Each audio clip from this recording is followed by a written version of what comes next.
नोवा बस electrical series में आज हम डिस्कस करेंगे स्टार्टिंग सिस्टम। ये यूटोंग नोवा बस का स्टार्टिंग सिस्टम है। सबसे पहले इसमें आ जाता है starter motor, rear fuse box, front fuse box, meter cluster, front module, rear module,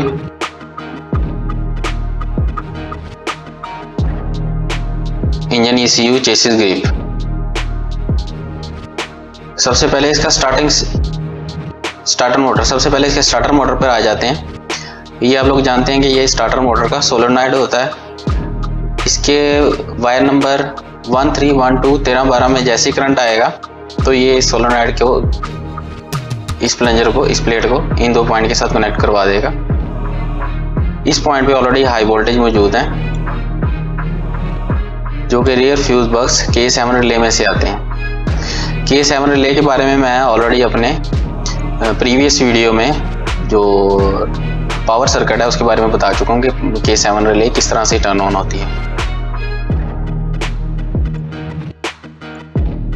इसके बाद 13-12 नंबर वायर में करंट उस वक्त आएगा जब हमारी K2 रिले ऑन होगी, और K2 रिले हमारी उस वक्त ऑन होगी जब हमारी वायर नंबर 875 में सिग्नल आएगा। हमारी K2 रिले ऑन करने के लिए हमारा ECU का चेसिस ग्रिप रिस्पॉन्सिबल है। यही वायर नंबर 875 में सिग्नल देगा और हमारी K2 रिले ऑन हो जाएगी। जैसे ही K2 रिले ऑन होगी हमारी स्टार्टर मोटर वर्क स्टार्ट कर देगी, हमारे इंजन को स्टार्ट कर देगी।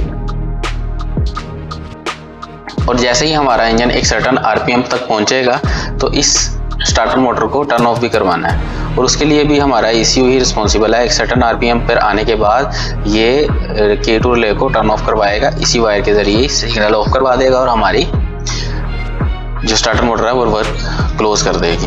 अब यहाँ पे सिग्नल ECU के किस वक्त आएंगे उसके लिए कुछ इसकी रिक्वायरमेंट है, वो क्या है। सबसे पहले तो हम इसका रियर स्टार्टिंग सिस्टम समझ लेते हैं। आपको पता है कि एक तो हमारा फ्रंट फ्यूज बॉक्स से एक तो हमारे फ्रंट इग्निशन स्विच से हम इंजन को स्टार्ट कर सकते हैं और टर्न ऑफ कर सकते हैं। नंबर 2, हम रियर स्टार्टिंग से भी हम इसको स्टार्ट भी कर सकते हैं और टर्न ऑफ भी कर सकते हैं। रियर स्टार्टिंग पे 3 स्विचेस अवेलेबल हैं, आपको पता होगा। एक इसके रियर कंपार्टमेंट लैंप का, दूसरा इंजन क्रैंकिंग का, तीसरा इंजन शट ऑफ करवाने का, टर्न ऑफ करवाने के लिए। रियर क्रैंकिंग से जब हम इंजन को क्रैंक करवाना चाहते हैं रियर स्विच से, तो हम ग्राउंड क्लियर करवाते हैं वायर नंबर 129 से।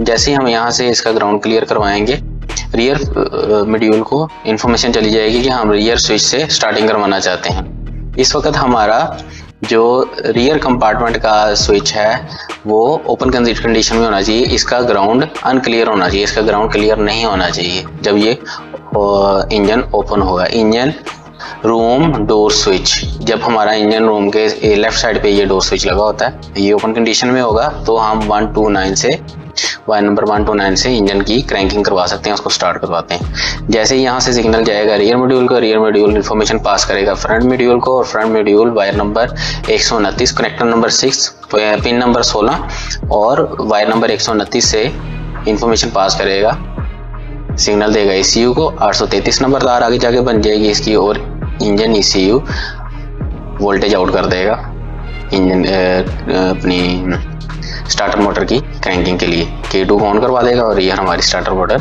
वर्किंग स्टार्ट कर देगी। इसके बाद हम इसी स्विच से जब अपने इंजन को ऑफ करवाना चाहते हैं तो हम ग्राउंड क्लियर कराएंगे वायर नंबर 88 से। वायर नंबर 88 से जैसे इन्फॉर्मेशन जाएगी हमारे रियर मॉड्यूल को कि हम इंजन को ऑफ करवाना चाहते हैं, तो ये हमारे इंजन को ऑफ करवा देगा। कैन सिस्टम के जरिए ये इन्फॉर्मेशन देगा हमारे ECU को और हमारा इंजन टर्न ऑफ हो जाएगा। इसके बाद आ जाते हैं हम फ्रंट स्टार्टिंग पे। फ्रंट स्टार्टिंग ये आप जब इसका पावर सर्किट देखेंगे, फ्रंट इग्निशन स्विच तक कैसे पावर पहुंचती है वायर नंबर 121 तक, तो आपको पता लग जाएगा। पॉइंट पे जैसे हमारी पावर आती है, हमारे इग्निशन स्विच में पावर आ जाती है पॉइंट बी पर। जैसे हम इसको स्टार्टिंग पोजीशन पर लेके जाते हैं तो वायर नंबर 129 से हमारे फ्रंट मॉड्यूल को, क्योंकि ये भी एक ECU है, फ्रंट क्लस्टर को सिग्नल चला जाएगा वायर नंबर 129 से। ये करंट जा रहा है इसको कि हम इंजन की स्टार्टिंग कराना चाहते हैं। Front meter cluster cancel signal के जरिए हमारे फ्रंट मॉड्यूल को बोलेगा जी इंजन क्रैंकिंग का ऑर्डर आया, आप इंजन को क्रैंकिंग करवा दें। फ्रंट मॉड्यूल कहता है जी मेरी कुछ शराइत हैं, इसके बाद ही मैं जो इंजन क्रैंकिंग के सिग्नल निकालूंगा। वो क्या है, इसकी रिक्वायरमेंट्स हैं, वो ये है कि सबसे पहले तो आपका जो गियर सिस्टम है वो न्यूट्रल कंडीशन में होना चाहिए। जब हमारा गियर न्यूट्रल पर होगा तो न्यूट्रल स्विच वायर नंबर 135 के ज़रिए हमारे फ्रंट मॉड्यूल को ग्राउंड क्लियर करवाएगा जी हमारा गियर न्यूट्रल है। जाहिर है अगर गियर न्यूट्रल में नहीं होगा तो क्रैंकिंग से गाड़ी मूव हो जाएगी और उसको प्रॉब्लम होगी। ये एक सेफ्टी रखी गई है। उसके बाद दूसरी रिक्वायरमेंट ये है कि हमारा इंजन डोर भी ऑफ कंडीशन में होना चाहिए, यहाँ से भी इसका ग्राउंड क्लियर होगा। वायर नंबर 131, कनेक्टर नंबर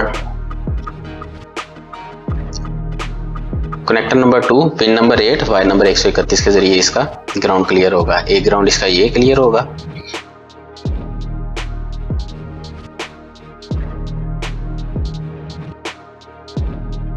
तो दूसरी ये कंडीशन है कि हमारे रियर मॉड्यूल पर इंफॉर्मेशन आनी चाहिए रियर इंजन डोर से, ग्राउंड क्लियर होना चाहिए 131 का और 29 का। ये दो कंडीशंस हैं रियर इंजन स्विच की। एक में ये ओपन की इंफॉर्मेशन का ग्राउंड क्लियर करता है इसमें, और दूसरा ये क्लोज का। इन दोनों में से एक ग्राउंड क्लियर होना चाहिए हमारा स्टार्टिंग की इंफॉर्मेशन पास ऑन करने के लिए कि इंजन डोर हमारा टर्न ऑफ है। जैसे ये चीज़ें क्लियर आएंगी और रियर स्टार्टिंग स्विच है, यहाँ से हमारे ये दो स्विचेस भी ऑफ कंडीशन में होने चाहिए, 1 to 9, और नॉर्मली ये ऑफ कंडीशन में होते हैं। इसके अलावा अगर यहाँ पे किसी किस्म की शॉर्टेज है तो फ्रंट से गाड़ी की स्टार्टिंग नहीं होगी। समटाइम ऐसे हो जाता है कि रियर जो हमारा स्विच है इसमें किसी वजह से पानी वगैरह की वजह से शॉर्ट सर्किट होता है, जिसकी वजह से वायर नंबर 88 जो शट ऑफ की वायर है इसमें शॉर्ट सर्किट होता है और इंजन को ऑन होने नहीं देता। ये भी प्रॉब्लम आती है अक्सर। और ये वाले दोनों पॉइंट जो हमारे ग्राउंड अनक्लियर होने चाहिए, ओपन होने चाहिए। इसके बाद जो हमारा फ्रंट मॉड्यूल है, front module connector number 6, pin number 16 और वायर नंबर 129 से सिग्नल पास ऑन करवाएगा ECU को, जो बाद में चेसिस ग्रिप से होता हुआ वायर नंबर 833 में कन्वर्ट हो जाएगा और हमारे इंजन ECU को स्टार्टिंग के सिग्नल चले जाएंगे और ये यहाँ से करंट पास ऑन करवा देगा 875 नंबर वायर के ज़रिए और हमारी स्टार्टिंग शुरू हो जाएगी। हमारी स्टार्टर मोटर वर्क स्टार्ट कर देगी। जैसे ही हमारे इंजन के RPM एक सर्टेन लिमिट तक जाएंगे, ये यहाँ से इसको कट ऑफ करवा देगा और हमारा स्टार्टर सोलोनाइड वापस चला जाएगा और स्टार्टर वर्क क्लोज कर देगी और इसका जो स्टार्टर मोटर का पिनियन गियर होता है वो वापस अपनी कंडीशन में आ जाएगा, टर्न ऑफ कंडीशन में पुल होकर। स्प्रिंग लोडेड होता है, आप लोगों को पता है इसके बारे में। तो ये था हमारा यूटोंग नोवा बस का स्टार्टिंग सिस्टम।